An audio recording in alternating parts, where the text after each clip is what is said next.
on directions of evaluating schools and teachers to improve educational quality. We had in the previous session some very interesting presentations about what the quality of education might consist of in the 21st century. So now we come to the question of how teachers and schools should be evaluated in order to deliver that quality. And to help us with this, we have two presenters and two discussants. The first presenter is Scott Harrison, who's from Britain, where he was originally a history teacher and then what is known as an inspector in Britain, a very strange word. I also come from Britain, which I've always, since I became an international civil servant for most of my life, I've always thought it was an odd word. But anyway, basically somebody who helps with the supporting schools from the outside. And then he joined the Office of Standards in Education in Britain when it was set up, a very interesting organization, when it was set up in 1992, where he spent all his subsequent career until retiring earlier this year, and he's now a private consultant. The second speaker will be somebody who's been very prominent in the Korean education system, Se-Young Chun, professor at the Chungnam National University, who has been a professor there since 1997, but has also held other important positions, including being Secretary of Education to the President last year, 2008, and had also other important positions at KEDI and at the Korean National Commission for UNESCO. Our two discussants are Hae-suk Kim, professor at Yonsei University, who's basically been working on educational administration issues her entire career, and has been at various times the chair and associate dean of the department and of the university. And secondly, Ok-sik Lee, who is from a school, very important, we finally get somebody from a school, who's the principal of Hangaram High School, herself trained in education, trained in mathematics and in education administration, and has been principal of this school since 1997, so a significant period. So I'm going to ask each of the two presenters to talk for about 20 minutes, up to 20 minutes, and each of the two discussants to comment for up to about 10 minutes, which should allow considerable time for back and forth with the audience, as we have a total of 80 minutes for this session. So perhaps, Scott, we could ask you to start. Thank you very much.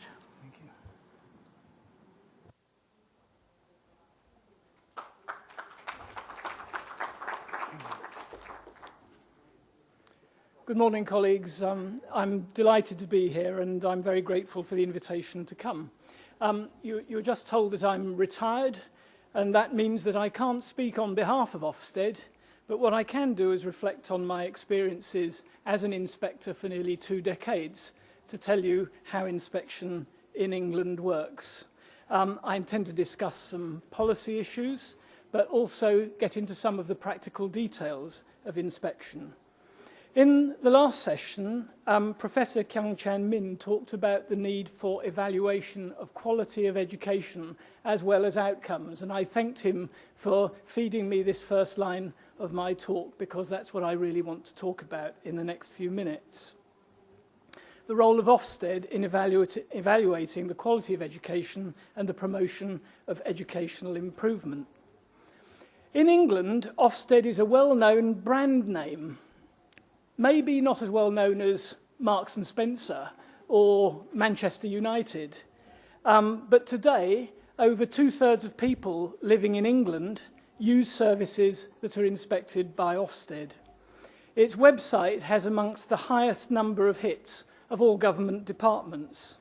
And it's particularly well known to schools, as you might imagine. It's even become used as a verb by teachers who say with some dread, "We're going to be Ofsteded next week." So Ofsted has become a synonym for inspection. My granddaughter came home last term, she's 7, and she said, the inspectors are coming next week, and I've been chosen to speak to them. And she already had that look of apprehension that the inspectors were coming. I'll begin with some background. In 1990, I was appointed as one of Her Majesty's Inspectors of Schools. The main function of HMI at that time was to inspect a sample of schools to provide a basis for advice to the Education Department, of which HMI was a part. In other words, I was a civil servant. HMI were well respected, but rarely seen. Feedback to the schools they visited was oral. There were no published criteria to show how they reached their judgments. And in other words, inspection was something of a mystery, a secret garden, I would say, with no obvious impact on individual schools. In 1992, as part of a government policy called the Citizens' Charter, the government of the day set up Ofsted, the Office for Standards in Education, as an independent government department. Its remit was to inspect all schools every 4 years and to publish reports with evaluations and grades. And HMI, the Her Majesty's Inspectors, were the professional arm of Ofsted. But with 26,000 state schools to inspect, that's referring back to our previous session, that's I think over 90% of the total in England, hundreds of inspections each week, independent inspectors had to be recruited and trained to carry out this work. Since that time, the role of Ofsted has expanded by amalgamation with other inspectorates to include teacher education, nursery education, adult education, and education of children in public care. The extent of this work and Ofsted's high profile are reflected in its budget. In 2003, Ofsted's costs were projected as above £20 million per year, and since that time, its role has grown. It's also important to note that Ofsted is part of a relatively centralised education system. In England, there is a statutory national curriculum.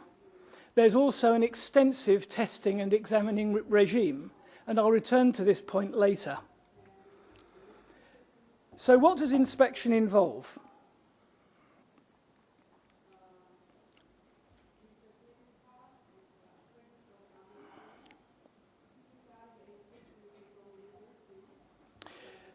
In the early years of Ofsted, inspections were carried out by large teams which reported on all aspects of a school's work, including standards, teaching, curriculum, leadership, inclusion, and each subject taught. In a large secondary school, over 15 inspectors might be in a school for 4 days. Schools were given as much as a term's notice of the inspection, and the school's role in the inspection was limited. You might say that the inspection was done to them. Since that time, inspections have evolved in several ways. First, the focus of the inspection has been sharpened, and inspectors no longer attempt to evaluate every aspect of the work of the school. Secondly, there has been a strong shift towards self-evaluation. Schools are expected to maintain a fairly detailed self-evaluation which is available online for inspectors to view before they begin the inspection process. Ofsted provides a pro forma that schools can use, and this is in parallel with the framework for inspection, which governs the way that the inspection is conducted. Thirdly, the lead time for an inspection has been reduced. This is less disruptive to schools and likely to give a more accurate picture. And fourthly, inspections have become proportionate to need. Under new arrangements, just set up last month, schools that are doing well will now only be visited every 5 years. Those that aren't will be visited more frequently. This emphasises Ofsted's vital role in ensuring that all children make a good start in their education, and it shows an intolerance of failure, and I'll return to this point later. Today, then, it's normal for schools to receive a week's notice of inspection, although it could be less under particular circumstances. On the basis of the school's self-evaluation and published test and examination data, the lead inspector plans inspection trails to test out hypotheses and also the accuracy of the school's self-evaluation. Evidence is drawn from the work of the school, but also includes the views of pupils and parents, and thus my granddaughter had her interview that I told you about. Observation of lessons is obviously a very significant part of the inspection, with an emphasis on the standards, the progress pupils make, the quality of their learning, and the quality of teaching. Increasingly, inspectors are sharing lesson observations with school leaders and allowing them to observe the feedback to teachers. At the end of the inspection, the lead inspector reports back to the school leaders on the key judgments. The report is then written up and published on the Ofsted website. What this means is that any person can look for any state school on the Ofsted website and find a fairly recent report that evaluates its quality. Inspection reports contain grades on standards and achievement, teaching and assessment, the curriculum, and leadership. And these grades are given on a 4-point scale: outstanding, good, satisfactory, and inadequate. The use of the word satisfactory has been quite controversial because it represents grade 3 out of 4. Schools don't want to be satisfactory, and teachers don't want to teach satisfactory lessons. They all want to be good or outstanding. The judgments we make are supported by grade criteria that are published in the evaluation schedule for schools. So what do we expect of our teachers? I thought you'd be interested to see what is expected of teaching that is described as good, and this slide shows you what the evaluation schedule says about good teaching. The teaching is consistently effective in ensuring that pupils are motivated and engaged. The great majority of teaching is securing good progress and learning. Teachers generally have strong subject knowledge which enthuses and challenges most pupils and contributes to their good progress. Good imaginative use is made of resources, including new technology, to enhance learning. Other adult support is well focused and makes a significant contribution to the quality of learning. It continues, and this is a focus on the teacher's role in assessing pupils. As a result of good assessment procedures, teachers and other adults plan well to meet the needs of all pupils. Pupils are provided with detailed feedback, both orally and through marking. They know how well they've done and can discuss what they need to do to sustain good progress. Teachers listen to, observe, and question groups of pupils during lessons in order to reshape tasks and explanations to improve learning. Similar grade descriptors can be found for all aspects covered by the inspection framework. Excuse me.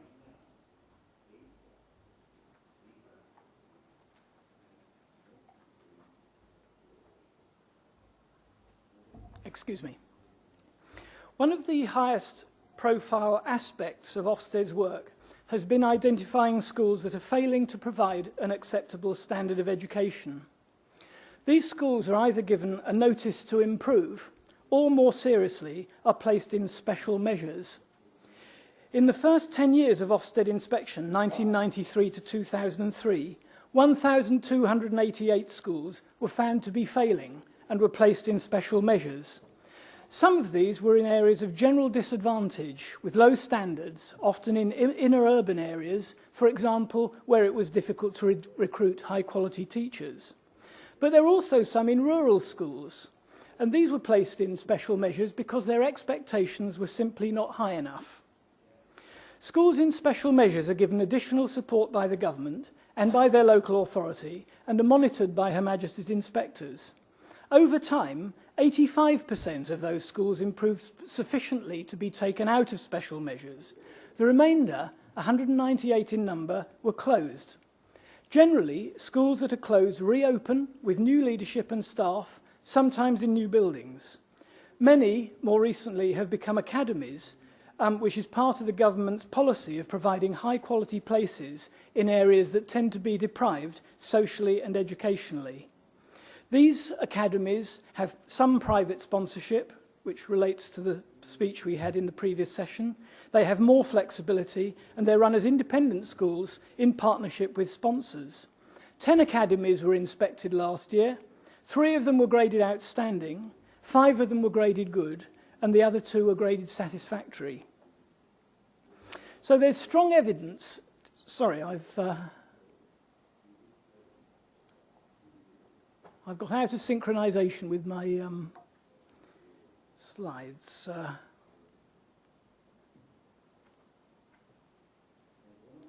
Sorry. There's strong evidence to show that the prospect of inspection, the process itself, and reflection on the outcomes have been factors in school improvement. However, Ofsted also benefits the education system in other ways. The framework for the inspection, guidance to schools, and grade criteria provide explicit benchmarks for schools to use in their ongoing self-evaluation and development planning. Ofsted's use of data for analysis of quality of outcomes has enabled schools to view their absolute and relative performance sharply and to diagnose accurately areas of their work that need to be improved. Published reports in describing good practice show exactly what is expected of an outstanding school. This example shows what is expected of outstanding mathematics teaching. The teachers had high expectations of pupils' enjoyment and achievement. They made conscious efforts to foster a spirit of inquiry, developing pupils' reasoning skills through approaches that saw problem-solving and investigation as integral to learning mathematics. They checked that everyone was challenged to think hard, and they adapted how they were teaching to achieve this. As a result, their classrooms were vibrant places of learning. I hope you feel that reflects on something of what the speakers were saying in the session before coffee. At school level, Ofsted publishes reports that celebrate success and challenge all schools to improve. For example, a recently published report, 12 Outstanding Schools Excelling Against the Odds, showed the characteristics of outstanding schools in areas of disadvantage and how they have improved from satisfactory to good and outstanding. The report concluded that these schools succeeded for the following reasons. They excel at what they do, not just occasionally, but for a high proportion of time. They prove constantly that disadvantage need not be a barrier to achievement, and that speaking English as an additional language can support academic success, and that schools really can be learning communities. They put students first. They have strong values and high expectations. They fulfill individual potential through providing outstanding teaching and rich opportunities for learning. They're inclusive, they're consistent, they're constantly looking for ways to improve further, and they have outstanding, well-distributed leadership. In summary, their achievements do not happen by chance, but by highly reflective, carefully planned and implemented strategies which serve these schools well in meeting the many challenges that obstruct their path to success. Finally, but not least important, Ofsted has the objective evidence to advise the government and other stakeholders on policy matters and to evaluate policy initiatives. The importance of Ofsted in this was brought home to me at the time when citizenship was introduced as a new national curriculum subject about 8 years ago. Ministers and those involved in curriculum development said that inspection was essential if schools were to take citizenship seriously. Since that time, Ofsted reports have shown the progress schools have made with citizenship and the common weaknesses that need to be addressed. This is about the social capital that we were hearing about before coffee. Frequently in other areas too, Ofsted is asked to give evidence on all aspects of education and care within its remit. Now, I've spoken of some benefits that Ofsted brings to the education system, but I have to admit that opinions on Ofsted vary, and it has its critics. No one loves the inspectors, you know. Some of these critics are hostile, suggesting that inspection can have a negative impact on schools and other unintended consequences. More broadly, the question has been put as to whether Ofsted has raised standards nationally or whether other factors should take the credit. Specific criticisms have been made on several points. Thank you very much. One is that the prospect of inspection caused schools to focus on the preparation for the inspection rather than continuing with their own identified priorities. Additionally, it was said the lead up to the inspection and the inspection itself was exhausting, so that it could take a term or more for a school to recover from its inspection. Secondly, critics have said that with such a high volume of inspection, there are inconsistencies between the judgments that inspectors make. You imagine there's, say, in England, over 300 inspections in any one week of the school year. They say that while the best inspections are constructive, objective, and helpful to schools, others are not. In particular, the success of the inspection depends on the relationships developed between the inspector and school leaders and teachers, and that can go wrong. In particular, reference has been made to the stress on teachers of being inspected and judged on only one or two of their lessons. Third, it's said that Ofsted's focus on outcomes, that is, tests and examination data, has caused schools to give emphasis to those areas that are tested, mainly literacy and numeracy, and to helping pupils jump through hoops so that passing the test becomes more important than learning. Such a focus, the critics would say, are likely to stifle curriculum innovation and risk-taking. Furthermore, such an emphasis carries with it the danger that schools in disadvantaged circumstances are never likely to succeed. And finally, some critics have said that inspectors leave schools with recommendations and priorities, but do not tell them how to put them into practice. Such issues raise the broader question as to whether Ofsted provides good value for money. How might these charges be answered? Well, firstly, although Ofsted has its critics, I have to say it is very popular with parents and has many supporters. Surprisingly, an Ipsos Mori poll showed that the great majority of teachers also think that their schools are likely to improve following an inspection. As I've already mentioned, Ofsted has addressed the issue of over-preparation for inspection by reducing the notice given to schools and by seeking their involvement through self-evaluation and an active role in the inspection process. By the process of involving the school in the inspection, it can become part of the normal school's development process. The issue of consistency is of great importance because the stakes are high. Every school's reputation is on the line. Consistency is sought through publication of criteria, rigorous and regular training, and quality assurance of inspections and inspection reports by Her Majesty's inspectors. Complaints are dealt with very seriously and can result in a complete review of the evidence base.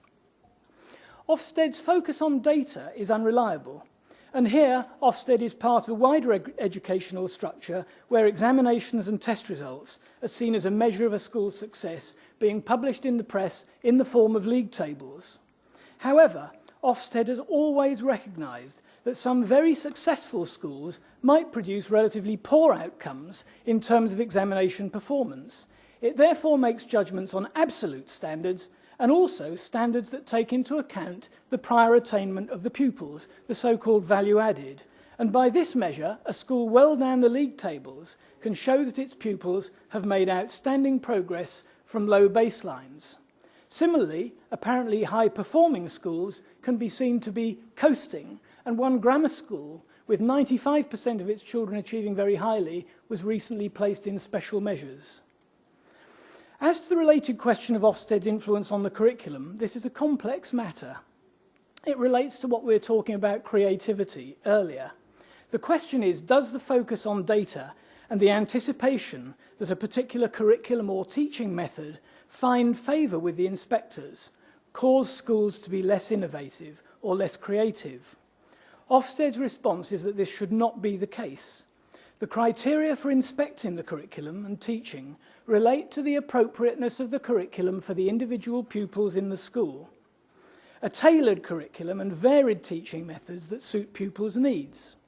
Additionally, Ofsted specifically reports on curriculum innovation, and I've already said that it's been an important force in the curriculum innovation of bringing citizenship into schools. We've recently published a report on teaching for creative learning. Finally, the question of value for money. Well, the data shows that the number of secondary schools where fewer than 30% of pupils gain 5 good General Certificate of Education exam grades, including English and Maths, has fallen from 1,600, half of all secondary schools, in 1997 to only 440 today. In primary schools, the proportion of pupils achieving the expected standard at age 11 has risen from half to 4 out of 5. Ofsted cannot claim that this is only the result of inspection because there are other levers at work. not the least that schools themselves want to improve, but Ofsted has certainly played its part. To conclude, the notion of value for money should be set in the context of national policy. In giving evidence to the House of Commons Select Committee in 2004, Her Majesty's Chief Inspector emphasised the importance of Ofsted in relation to the education system as a whole. It is terribly important that we know what's going on, that Parliament knows and the public know what it's getting for those billions of pounds that are being spent on education. And I think that this, in the end, is the most important role that Ofsted plays, reporting fearlessly and frankly on the state of education. This may explain why Ofsted has now expanded to become the Office for Standards in Education, Children's Services and Skills, regulating and inspecting the care of children and young people in education and training for people of all ages. Thank you. Kamsahamnida.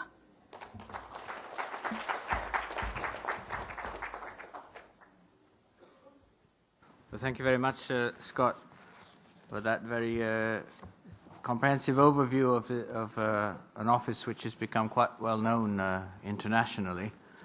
I'm sure there'll be many questions later on about the applicability of this method to other countries. Now we're going to turn to Se-Young Chun.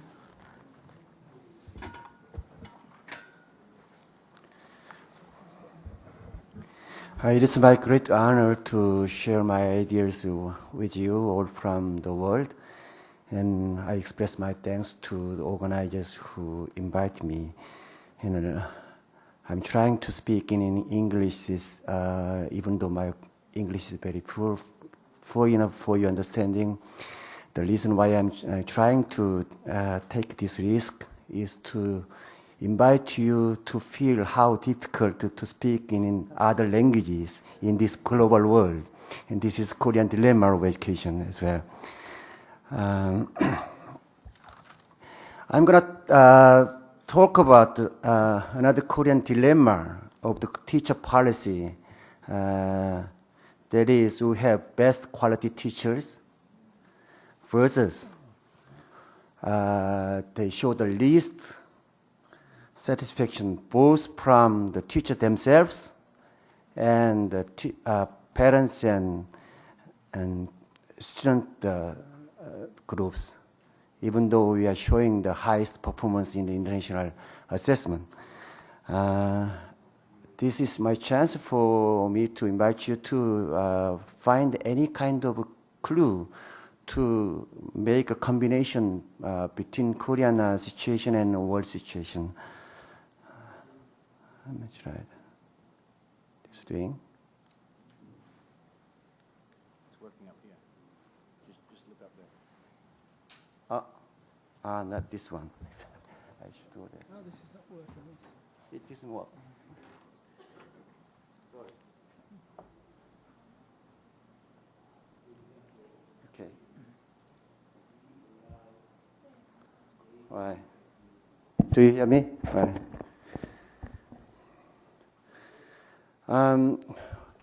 The Korean society is really struggling to introduce a so-called growth-centered teacher evaluation. This is a big issue right now. And I'm going to review very briefly from the international perspective and try to compare it with the Korean situation. And in the last session, I'm going to share some sort of some list of agendas we are taking to think about. Let us ask why teacher policy.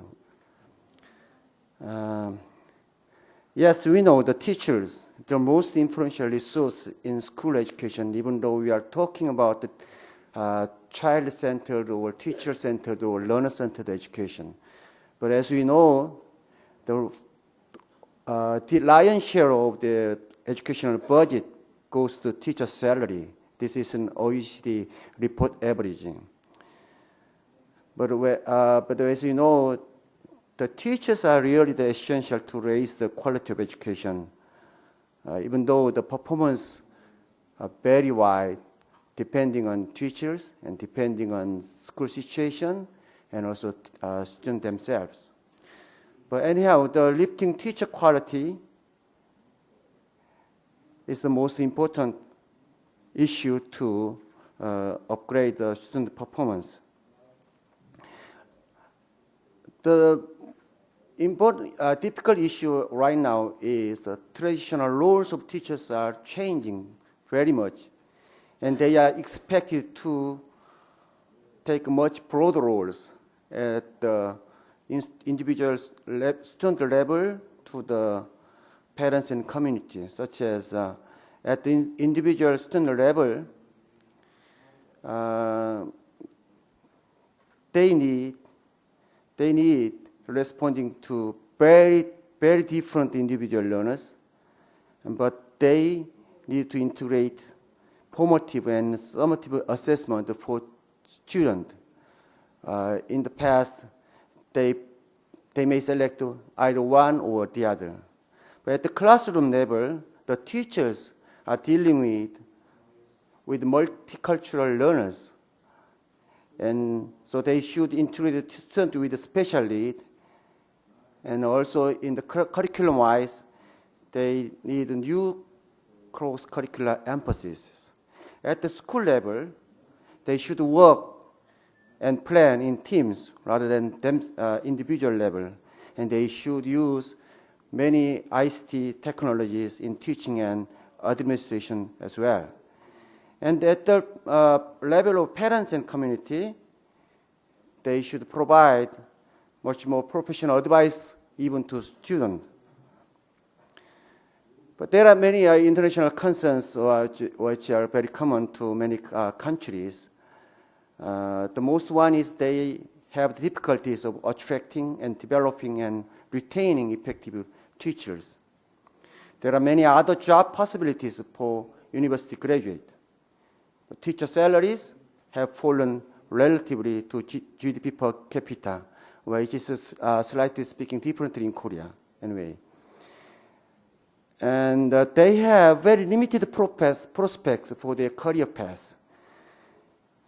And also, students themselves feeling they have a very mixed perception of their work themselves. The teachers' work very important, but they know it is very difficult. And the traditional image and status of teaching decrease, while teacher workload and stress increase. We Korean people are thinking about the Korean growth-centered teacher policy. This is very, a very different story from the Korean side. So we think about why we pick up this word, growth-centered teacher policy. Internationally, there are teacher shortage and they have shortage of high achievers and male teachers, and they experiencing the high teacher turnover rate. These three stories are totally different in Korea. We have abundant teacher resources with full qualification and qualities. And even though the female teachers are increasing very dramatically in elementary school, but still we have enough teachers in secondary schools. And almost none quit their job until the age of 62. But about the professional development or career development of teachers are telling them differently from the world situation. As we heard from the Ofsted story, they have developing different kind of the well-organized scheme for development activities of teachers. But in Korea, everybody talks about there is no development or there is no evaluation scheme for teachers, and they do not happy about with anything. This is the number of the Korean students and teachers. We have 400,000 good teachers. I'm talking good teachers. But here is the story. the parents, they do not happy. They are not happy. More than half, almost, I think most of them are not happy. This is a survey which has been taken through the school level. So if we take this survey from the random sampling, it may tell something differently. So our question is coming from this different situation. So the issue is how to search for the proper option for teacher evaluation and development while sustaining the current abundance of good quality teachers. But the choosing the right answer among challenging options, we take the professional development through growth-centered evaluation. Why?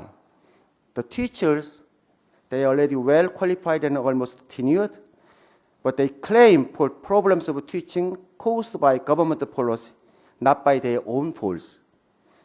So they scare at popularity voting or biased evaluators. So we need measures to boost the teachers' continued professional development, not to focus exclusively on individual teachers, but on school as a whole, and to use as a means to improve teacher quality rather than to punish them or to kick out, and to give poor performing teachers to remedy deficiencies and to improve themselves. And many stories and news and struggles still going on. The assemblymen are invited to pass the law, but I don't have yet good future. But the Minister of Education already announced that next year, even regardless of the law, the Korean government will implement the full teacher evaluation policy from next year. Some major characteristics of the Korean policy of the teacher evaluation is to diagnose and improve professional expertise, as I said. And evaluators will principals, vice principals, and peer teachers themselves, and students and parents. It's multi-dimensional evaluation. Also, they evaluate among each other. And the method will be taken by multi-source assessment using checklist and also with the open-ended description. And once a year. And this result will be reported to the head of the school principals, and also summary result to individual teachers so that they use for their own feedback. There are some pilot projects saying that most of the teachers themselves are happy and satisfied and saying good to themselves. But students, little worse than teachers themselves, and parents, the worst. And we asked the teachers, how have you used this result? And did you think this is good for you? And high school teachers think the student feedback is very important for them, but not from parents or principals. And elementary school teachers, they think the peer evaluation of the teachers are better than rest of the evaluation. There are some controversies. Is the participation of parents appropriate? Do they have enough information and expertise necessary to evaluate the teachers? This is a hard issue. And do students evaluate teachers fairly and objectively? Are they mature enough to evaluate teaching? How do you utilize the evaluation result, and how can we connect the evaluation result with in-service educational programs? Is it necessary to combine various forms of teacher evaluation to reduce the burden of teachers? But we should have future prospect. And despite the controversies among education stakeholders, this evaluation system will be implemented across the Korean country from next year. There will be very serious and a long-term effort to raise the quality of teaching force. We know that evaluation alone cannot raise the quality. It should be well synchronized with the ongoing professional development program. Without doubt, dedicated teachers and administrators are the most essential component in delivering high-quality education. Thank you.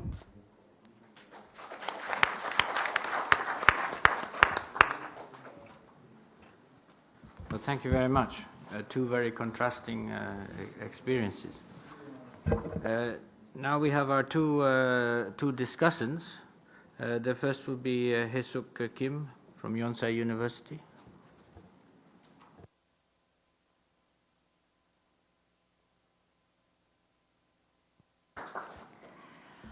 It is my great honor to have an opportunity to discuss two gentlemen's excellent presentations. Mr. Harrison introduced school inspection system by Ofsted in England, and Professor Chun explained growth-centered teacher evaluation in Korea. I enjoyed both presentations very much and appreciate their kind explanations. These two presentations represent not only recent educational reforms in both countries, but also very similar perspectives on teaching and schooling in terms of supervision and evaluation. This kind of approach seems to be based on the so-called Taylorism, or Theory X by McGregor, which emphasizes control from outside rather than self-control or voluntary monitoring. Regardless of a favor or a dislike, school inspection and teacher evaluation are to be considered as important elements of improving educational quality. It seems to be a trend of these days' educational reform. Let me begin comments on Mr. Harrison's presentation first. Personally, I had visited Ofsted several times. Last visit was January year 2007, and had a really wonderful experience. I had met inspectors, including HMI like you, and had a chance to learn England's unique inspection system. Today's presentation well summarized the purpose, jobs, and concerns of Ofsted. Among others, continuous evolution of your inspection system and method was the most impressive for me. I know that Ofsted is a useful benchmarking case for many countries, including Korea. That's why I was there, too. And I admire your efforts and sincerely hope Ofsted greater success in the future. Nevertheless, the question that does Ofsted provide good value for money, as Mr. Harrison mentioned, is still in my mind. Ofsted school inspection project cost £2 million annually, which is 40 billion Korean won, 400억, and covers 26,000 schools. As everybody knows, education is always struggling with the limited financial resources. I wonder, where does big money can be used if England does not have this kind of inspection system? The resources could go to increase of teachers' salary or operation of other programs. I tried to find out UK's relative teacher salary level, but unfortunately, OECD indicators in education at a glance does not show this particular figure of United Kingdom. Anyway, for the reference, the ratio of teacher salary after 15 years of experience at primary level is 1.16 for the average of EU 19 countries, but 2.9 for Korea. My second question regards teacher morale. According to the presentation, 82% of teachers said their school was likely to improve as a result of the inspection. However, teachers may feel great pressure from the inspection and may have a desire to quit the job. It is my understanding that England is experiencing considerable difficulties in attracting high-quality teaching force. What is your strategy to deal with the teacher morale issue? My third question is about your measure. Quantitative student achievement test scores is considered the most important element in Ofsted inspection, if my understanding is correct. I understand your effort to modify any kind of problems, but still it's the truth. From Koreans' perspective, this may yield various dysfunctions. I would like to inquire your opinion on this issue. Okay, now I'm going to turn to Professor Chan's presentation. As he explained, we are in the stage of pilot operation of new teacher evaluation since year 2005. And the system is expected to be implemented fully from next year, along with the legal enactment at the Parliament this year. After all, I'm curious about the policy direction and strategies for solving major controversies, as he mentioned.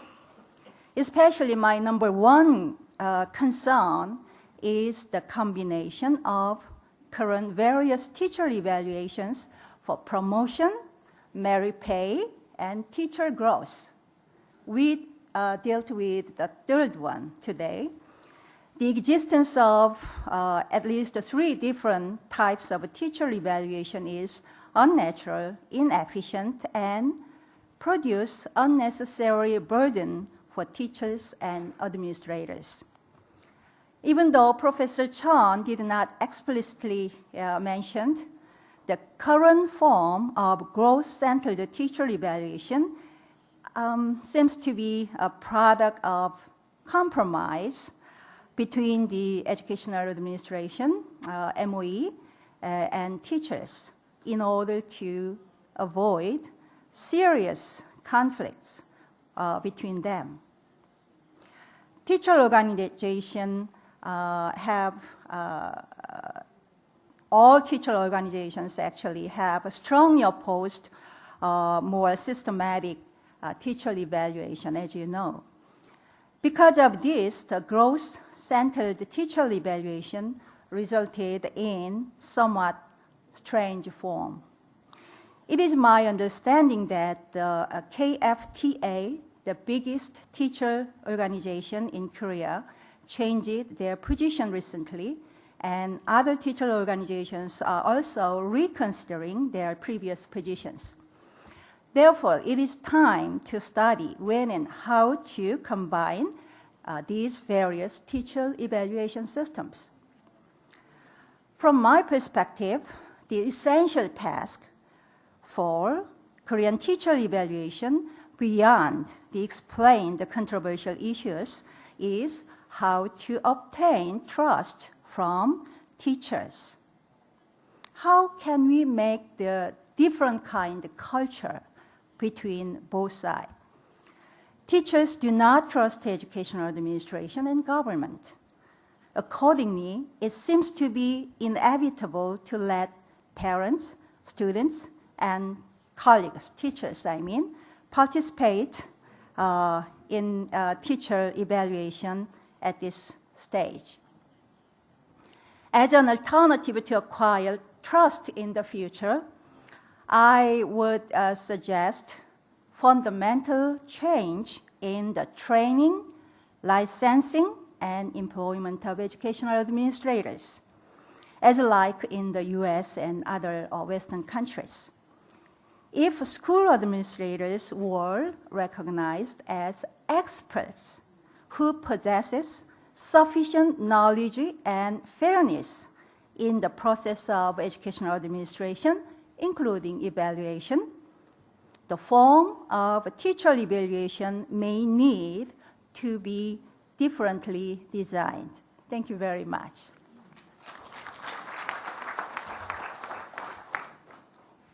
Well, thank you very much for those very perceptive comments on a presentation you only just heard. And now we turn for our second and final discussant, Oksik Lee. 네, 방금 소개받은 한가람 고등학교 교장 이옥식입니다. 제가 이 자리에 참석하겠다고 결정을 한 것은 한국말을 해도 좋다고 해서 제가 참석을 하게 됐습니다. 양해해 주시기 바랍니다. 우선 이 자리에 이렇게 그 교원평가 관련해서 그 한 섹션이 마련되어져서 제가 발표할 수 있는 기회를 갖게 돼서 대단히 감사합니다. 제가 아마 이 자리에 나오게 된 것은 한국에서 한 12년 전부터 교원평가 관련해서 그 학생들과 학부모들이 또는 교원들이 서로 평가하는 시스템을 적용해서 실시해온 그런 그 대표적인 학교의 교장으로서 아마 참석을 하게 된 것 같습니다. 간단히 저희 학교에서 평가를 하는 방법은 학생들이 자신이 배운 그 선생님에 대해서 모든 선생님에 대해서 모든 학생이 다 평가를 지표를 가지고 합니다. 이렇게 평가를 한 결과를 가지고 그 선생님은 임용을 하고 그 학교에 채용이 되고 그 후도 지속적으로 1년에 2번씩 평가를 받고 그 결과를 개별 통보를 받습니다. 최근에는 그 상호 동료 교사들끼리도 서로 그 평가 지표를 개발을 해서 그 수업을 영상을 통해서 관찰한 후에 평가를 합니다. 그 결과 선생님들의 평가 점수가 날로 상향되고 있고 또 학생들에 대한 교사의 신뢰도가 객관적으로 봤을 때 다른 학교에 비할 바 없이 상당히 높습니다. 그리고 더욱더 높은 것은 부모들의 학교에 대한 평가 결과는 학생들보다 오히려 더 97% 가까이 만족에 해당되는 5단계 평가할 때 대단히 만족의 평가를 하는 그런 그 추세를 보이고 있습니다. 저는 지금 그 영국에서 옵스테드에서 하는 평가를 보고 이제 당장 떠오르는 생각이 이렇게 많은 학교를 그 어떤 한 기관이 담당을 한다고 하면 어떤 서열화를 위해서 반드시 정량평가를 할 것이 아닌가.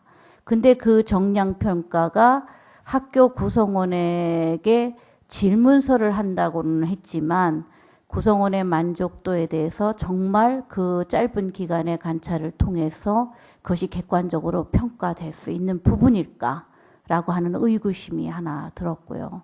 그래서 결국은 아주 최저 학습 기준에 그 충족하는 그러한 그 수준 향상은 왔겠지만 성적 향상은 왔겠지만 그것보다 교육에 있어서 더 필요한 것은 단순한 지필고사를 통한 성적의 향상도 중요하지만 더 중요한 것은 앞으로 살아가는 데 필요한 아이들이 꼭 갖춰야 되는 능력에 대한 전반적인 평가는 결국 교육과정과 교사와 학생과의 관계 그리고 교수 학습 방법의 개발을 통해서 이루어져야 되는 것인데 그것에 대한 평가는 어떻게 평가를 일관적으로 할 수 있겠는가 획일적으로 잣대를 가지고 이런 거를 봤을 때 여기에 하는 그거에 대한 기대와 그 다음에 효과는 결국은 최저학력 기준을 올리는 효과는 상당할 거라는 생각은 듭니다만 그 기준을 올리면서 거꾸로 어떤 창의적인 교육을 조금은 더 저해하는 요인으로 된다면 그거는 또 안 되는 것이 아닌가. 저는 이제 그런 생각이 들었습니다. 그런데 우리나라는 교사들이 한번 임용이 되면 어떤 평가도 받지를 않고 있고 그런 결과가 체제가 구축이 되지 않아서 최저학력 기준 이것마저도 만족을 못 시키고 있기 때문에 그거나마라도 잘하려면 이런 평가를 해야 되는데 이런 평가를 하기 위해서 우리가 평가 기관의 권위를 어디까지 줄 수 있겠는가. 학교를 폐교시키고 교사를 축출하는 것이 우리나라에서 가능하겠는가. 결국은 이런 권위가 없다면은 이거는 우리로서는 예산 낭비가 될 것이다. 또 하나는 형식적인 평가에 그치면 지금도 받고 있는 교육청 단위의 학교 평가와 뭐가 다르겠는가. 그리고 평가자가 지금 지속적으로 아까 자체적으로 출발했다가 2년 만에 이렇게 지정이 되어서 어떤 권위를 부여받고 예산을 지원을 받았는데 우리나라 같은 경우에 그런 평가자에 대한 그런 어떤 그 노력이 어떻게 만들어질 것이며 능력과 자격 또는 자질이 어떻게 검증되겠는가라는 부분이 해결을 해야 될 거라고 생각을 합니다. 근데 그 부분이 만약에 다 된다면 결국은 상당히 오랜 기간 동안에 어떤 그 학교들을 평가하면서 얻어진 자료 그런 것이 다시 교육과정이나 교사 양성과정의 교육정책으로 반영이 된다면 그건 상당한 그 결과일 거다. 그래서 오히려 저는 400억이 굉장히 부담스러운 돈이라기보다는 지금 교육에 투입되는 예산 대비로 따져보면 그 상당한 노력이 그 결과로 나온다면 교육 발전에 더해질 수 있지 않을까. 그리고 최저학력 기준만이라도 올려줄 수 있다면 그런데 단 전제는 최저학력을 올리기 위해서 창의적인 교육에 대한 노력을 가소평가하거나 저해하는 그런 평가가 있어서는 안 되겠다라고 하는 생각을 하게 되었습니다. 그리고 또 한 가지는 그 지금 이제 우리나라에서 이루어지는 평가에 대해서 내년부터 법제화를 하면서 여러 가지가 있습니다만은 저는 이런 거를 보면서 우린 이건 외부에 의한 평가라기보다도 학교 구성원들의 내부 평가로 지금 이루어지는데 이 내부 평가에 대한 결과를 어떻게 인용할 것인가. 인사라든지 승진이라든지 또는 폐의하고 이것을 연결시킬 수 있는 그게 지금 아무것도 없습니다. 이런 부분에 대해서 어떻게 연결을 해서 이거를 효과를 실질적인 효과를 정말 올릴 수 있겠는가. 그런 부분하고 또 하나는 학교 자체의 평가가 결국은 최저학습 기준을 올리는 학교 그 노력을 하는 학교도 있을 거고 아니면 최상위의 아이들을 더 발달시키고 더 그 아이들한테 맞는 교육과정으로 끌어내는 그런 학교도 있을 것이고 이런 학교가 다 다른데 그 학교 교육 목적에 충실한 평가는 학교마다 다 다를 것이다. 그리고 학교 급별로도 다를 것이다라고 저는 봅니다. 그렇기 때문에 어떤 획일적인 평가안보다도 우선 가장 중요한 건 내부적으로 학교 구성원의 합의를 이룰 수 있는 그런 그 평가안이 좀 인정을 해줘야 되겠다. 국가가 똑같은 잣대로 똑같이 몰고 가려고 하는 것은 제가 볼 때 득도 있겠지만 오히려 놓치는 부분도 좀 있지 않을까. 그렇다면 그런 사례를 좀 영국의 이런 업스테드나 다른 데서 하는 방안을 보고 우리는 미리 선언적으로 경험을 해서 이런 것들을 받아들이면 어떻겠는가 그런 생각을 해서 제가 오늘 이 자리에서 많은 것을 배웠고 느끼게 해주셔서 대단히 감사합니다.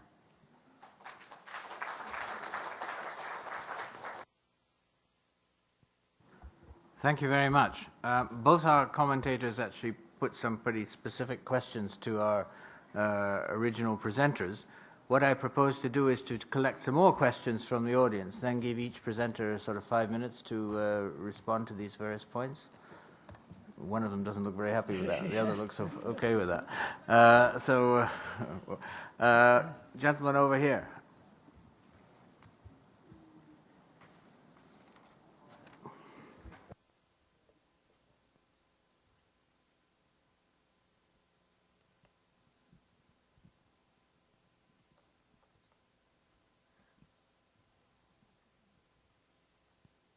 Sorry, it's hard. I can see it's hard to navigate. She's getting there. Okay. My question is directed towards Scott. Actually, as we are aware that in business schools, ASSP accreditation, even though it is, it's been found out by West, it is, many Asian universities are, trying to get the ASSB accreditation in the East. Why not Ofsted explore and it makes? Why not Ofsted explore and make it a universally applicable, accreditation procedure so that they can earn money as well as it can be a best standard. I know the challenges, there may be culture and other impacts. My second question is that regarding the 4-point scale, so that means the evaluator is being forced to have a positive or negative opinion. Could I get some clarification regarding that aspect? Thank you so much. Thanks. Others? Dr. Petrinos, who is one of the speakers in the last session. Microphone.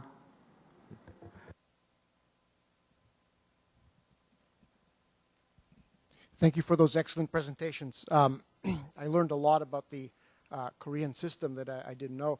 It's interesting how evolving the nature of the evaluation system is in Korea, in contrast to performance in international assessments such as PISA. In fact, Korea is one of the few OECD countries, not the only OECD country, that continues to improve its score in the PISA, yet the presentation suggested that the system of evaluation of teachers is not well developed. It's in contrast to the Ofsted model, which is best practice in my mind, very well developed and focused. But my question to Mr. Harrison is, despite this excellent system of inspection, the priority given to education over successive governments, the UK score in, for example, the OECD's PISA has continued to decline over time, significant declines. Do you have any insights as to why this phenomenon, given the significant investment in education and the inspection system? Thank you. Oh, thank you. You've preempted one of my summing up remarks. We had, yes, over here.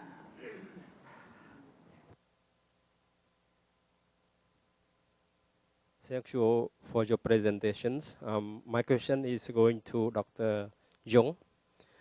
You mentioned about your God teacher. God teacher is about 403,000 God teacher. Do you have any other not God teacher? And the second one is, what are the criteria for the God teacher? Thank you. Okay, we take one more. It's Mr. Kim here. Second row.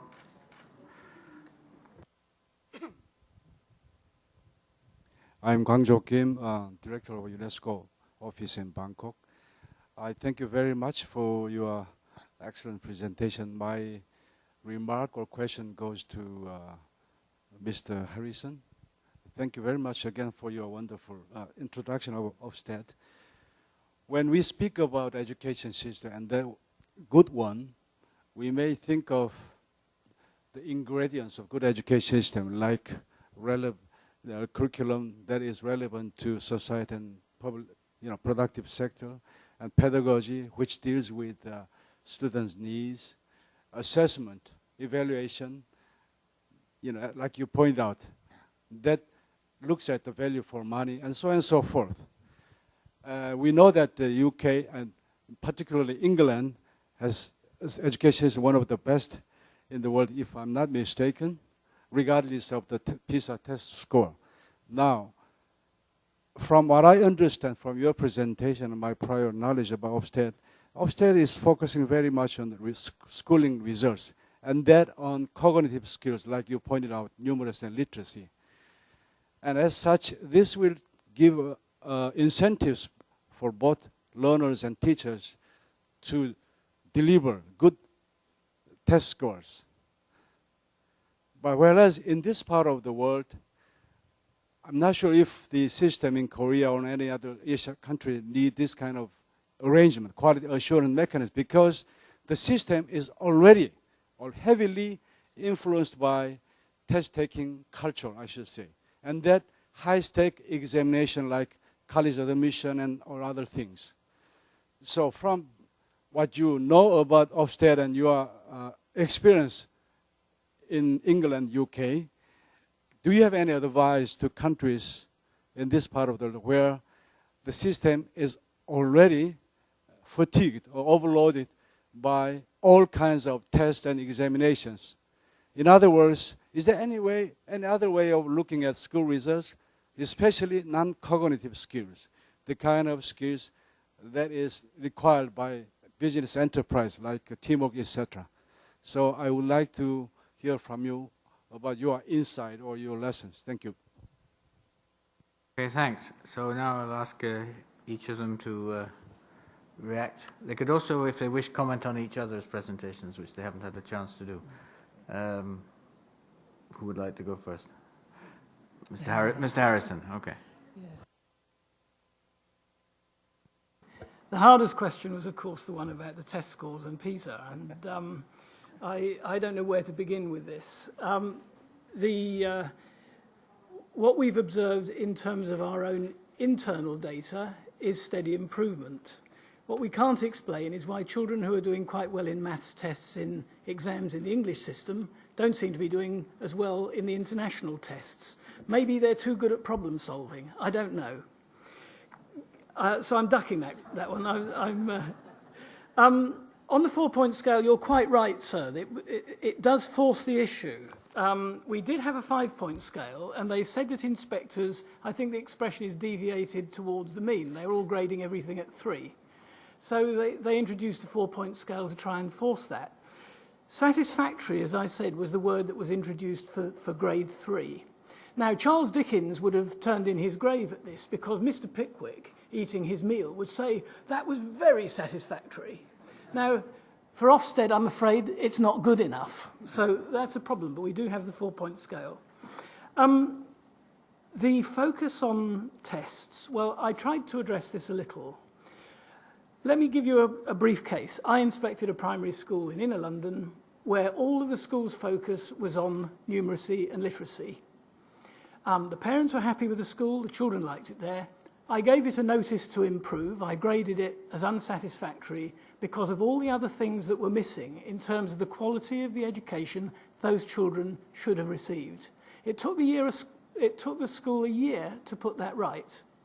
But here is a case where I, as an Ofsted inspector, was actually saying to them, this focus on jumping these children through these test hoops won't do. And I believe there are other inspectors who do the same, at least I hope so. One other comment, if I may, about who does the evaluation, and you offered the parents and the peer review and the students. Now, what our system has moved towards, I described it briefly as self-evaluation. The first question an inspector asks before entering the premises, looking at the school's completed self-evaluation form, is, does the leadership of this school know itself well? Have they identified their strengths and said what their weaknesses are and what they intend to do about them? And if so, an inspector can go in and say, this is what we've found. The school leadership knows itself well. It knows what it has to do. There is no other job for us to do here. Get on with it. If a school doesn't know itself well, that's a bigger problem. And often it will not know itself well because the senior leadership hasn't looked at the quality of the teaching. And so one of the impacts of Ofsted inspection has been to get senior leaders in school to spend, as professional educators, to spend more time in classrooms, so that they know the quality of teaching and what individual teachers' needs are. And if Ofsted Inspection does one thing that is enduring, it is to place that responsibility on senior school leaders to know their school well so that they can make the changes themselves, aided by an outside evaluator, rather than doing it for the outside evaluator, if you see what I mean. Okay. Thanks. So, Young Chun. Let me start with a very clear question. Are they all good teachers in Korea? 400,000 teachers. I don't know, actually.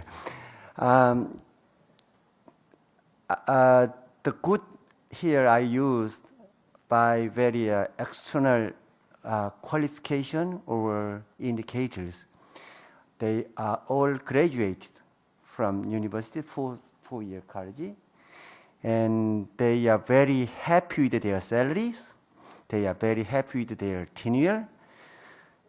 But so maybe teachers themselves, they are all good teachers. But while others, they are not. But there is a big gap. Our task is how to make it shorter of this gap. So this is why we start with the teacher growth-centered teacher evaluation. Well, Professor Kim made a comment, the issue of combination of different styles of evaluation system, which has been already being taken throughout the history. But I think this is a very piloting an experimental project rather than having a one complete answer. Teachers, they are not happy with to be evaluated by their parents and their students, and parents and students want to evaluate their teachers. If this result of the evaluation would be connected to their personal salary or personal career setting, we cannot start even. So I think this is just the starting point. Then we can get some idea on how to improve and how to change. The most important task for the global world regarding the teacher matter is to look into Korean situation where there are abundance of qualified teachers while they are not happy in some way. So let us see what will happen next 2 years or 3 years. Maybe we can talk about in next session of the Global HR Forum. This is my answer. Thank you.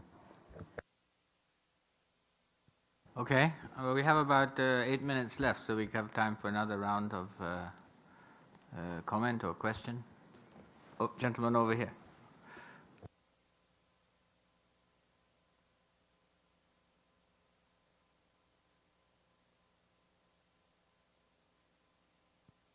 You seem to have lost the microphone, so you want to speak loudly?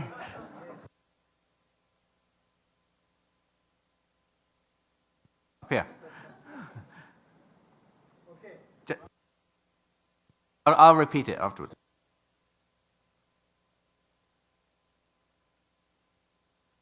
Very good presentation.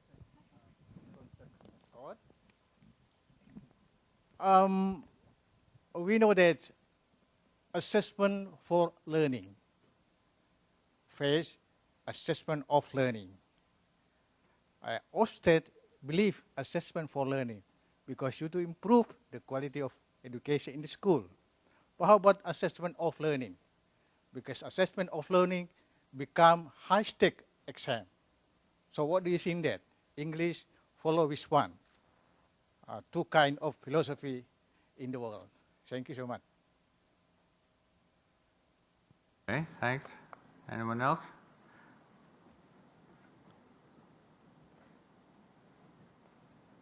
No. So, yes, sorry, yes. I can't, oh, over here, excuse me. Sorry, I don't have good peripheral vision. Yeah. Thank you for giving a chance to talk to you. And I am Hyunung Choi, and Gangwon National University undergraduate student. So I suggest some opinion about how to evaluate professors. And actually, in my university, after finish spring semester and the fall semester, I also, before we get a grade, and I also evaluate the professors. So, but that chance is too short, because after we finish semester, we listen all lectures, and how to change. We suggest some opinion to professor, like how to change next lectures. So that is. So I want to give. I want to receive more chance to evaluate professor before finish lectures. Like, that is not scores. We suggest some opinion to how to improve his lecture, or that is like a communication. In Korean society, we don't have like just in students' mind that is very conservative. So we can't easily to talk to professor, and we can't communicate with the professor. Communication is very important thing in the lecture, I think.